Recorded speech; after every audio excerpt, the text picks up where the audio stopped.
बिस्मिल्लाहिर्रहमानिर्रहीम। आज का जो हमारा टॉपिक है वो है calculate index number by using Laspeyres index, Paasche index, Fisher index और 1964 एज बेस लेना है आपने। अच्छा, यहाँ पे दो साल आपको दिए हुए हैं, 1964 है और 67 है। बेस ईयर आपको कोई भी कह सकते हैं, 64 भी कह सकते हैं और 67 भी कह सकते हैं। अगर आपको नहीं कहा जाता कि कौन सा बेस ईयर है तो फिर जो पहला साल होगा उसी को आप as a base year consider कर लेंगे। आप देख रहे हैं इसमें आपको आइटम्स, कमोडिटीज़ वगैरह दी हुई हैं, ABCD कुछ भी हो सकता है, वीट, राइस वगैरह भी लिखे हो सकते हैं और प्राइसेस दी हुई हैं। उसी साल की प्राइस भी है और क्वांटिटी भी है। 67 की प्राइस भी है और क्वांटिटी भी है। ये 2 साल भी हो सकते हैं, 3 साल भी हो सकते हैं, लेकिन जो बेस ईयर है वो एक ही होगा और बाकी सालों के लिए आप इंडेक्स नंबर मालूम करेंगे। ये 3 स्टैटिस्टिशियन थे, उनके नाम पे ये 3 मेथड हैं जो हम हल करेंगे। अब आप देखें, सबसे पहले आपने ये देखना है कि ये जो ईयर्स आपको दिए हुए हैं ये ऊपर हैं इस तरह और आइटम्स जो हैं वो इस साइड पे है। सॉल्यूशन में भी आपने ऐसे ही लिखना है। अगर फ़र्ज़ करें क्वेश्चन में ईयर्स इस तरफ होते और आइटम्स इस तरफ होते तो फिर हम इसको पहले चेंज करते। इस क्वेश्चन में आपने हमेशा ईयर्स जो हैं सॉल्व करते वक्त ऊपर ही लिखने हैं, जैसे ये वाले हैं, और आइटम्स साइड पे। 1964 एज बेस ईयर का मतलब है कि उसकी प्राइस को आप P0 कहेंगे और उसकी जो क्वांटिटी है उसको Q0 कहेंगे, और जो दूसरा साल है उसके लिए जो आप उसकी प्राइस को PN कहेंगे और उसकी क्वांटिटी को QN कहेंगे। ये नाम आपको देना पहले ज़रूरी है। यानी जो बेस ईयर होगा उसकी प्राइस को P0, क्वांटिटी को Q0, और जो दूसरा साल होगा वो PN और QN कहलाएगा। ये आपने सॉल्व करते हुए पहले तो आपने डाटा लिखा है और ये नाम आपने लिख लिए हैं। अब हमारे पास जो पहला मेथड था जिससे हमने ये फाइंड आउट करना है वो है लेस्पियर। हम बात कर रहे थे कि जो आपका लेस्पियर है इंडेक्स नंबर, उसको हम बेस ईयर वेटेड भी कहते हैं। पाशी इंडेक्स नंबर का दूसरा नाम करंट ईयर वेटेड है और फिशर इंडेक्स नंबर का जो नाम है वो उसको आइडियल इंडेक्स नंबर भी कहते हैं। कभी आपको बेस ईयर वेटेड कहें तो आपको पता होना चाहिए कि आपने लेस्पियर इंडेक्स निकालना है, करंट ईयर वेटेड कहें तो पाशी इंडेक्स निकालना है, और फिशर इंडेक्स नंबर कहें तो आइडियल इंडेक्स नंबर। ये सेम चीज़ें हैं। अब आपने इनके फार्मूले याद करने हैं। Sigma PN Q0 divided by sigma P0 Q0 ज़रब 100, Paasche index number summation PN QN divided by summation P0 QN, Fisher index number summation. अच्छा, फिशर का जो फार्मूला है, ये जो लेस्पियर में ये जो फैक्टर आ रहा है वो लिखेंगे और पाशी में जो आ रहा है वो लिख देंगे, उनका स्क्वायर रूट लेंगे और मल्टीप्लाइड बाय 100 जो है वो स्क्वायर रूट के बाहर लिखेंगे।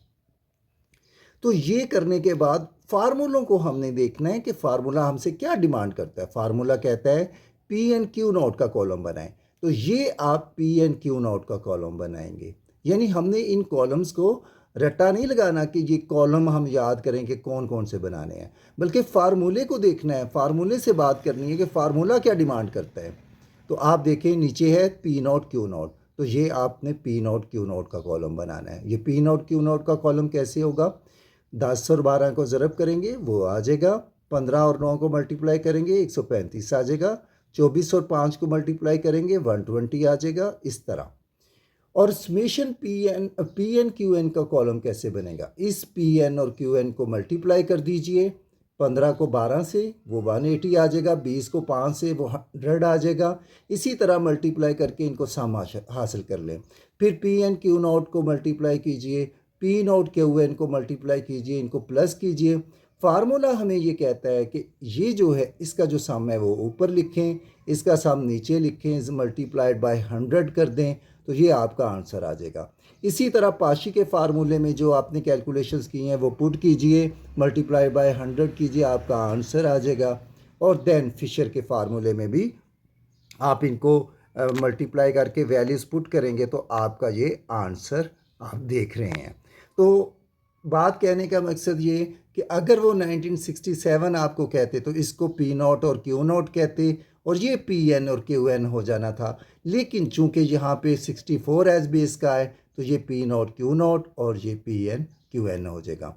आपने फार्मूले याद रखने हैं और उनके मुताबिक आपने कॉलम्स बनाना है, कैलकुलेशंस पुट करनी है और आपके आंसर आ जाएंगे। ये था आपका आज का टॉपिक।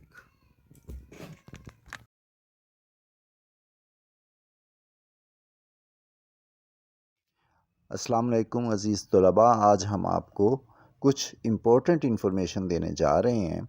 आप एग्ज़ाम से पहले बहुत सारी एकेडमीज़ में पढ़ते होंगे, तैयारी करते होंगे, वहाँ पे यकीनन सारे टैलेंटेड टीचर्स हैं जो आपको बहुत अच्छे तरीके से तैयारी करवाते हैं। लेकिन देखने में ये आया है कि 6 माह पढ़ने के बाद भी आप लोग पेपर अटैम्प्ट करने के काबिल नहीं होते।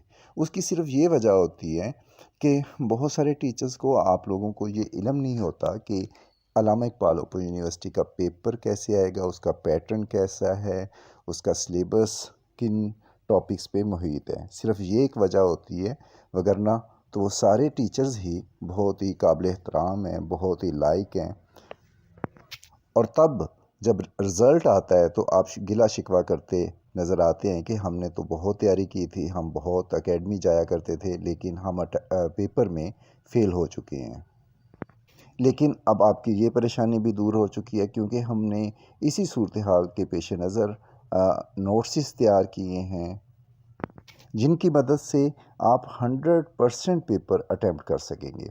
ये हमारा माजी के जो पेपर हो चुके हैं वो रिज़ल्ट बताते हैं कि 100% पेपर 80 टू 100% पेपर उन्हीं में से आया है। मुस्तकबिल के बारे में तो सिर्फ़ अल्लाह ताला की ज़ात ही जानती है, लेकिन हम पास्ट के पेपर्स को देख के फ्यूचर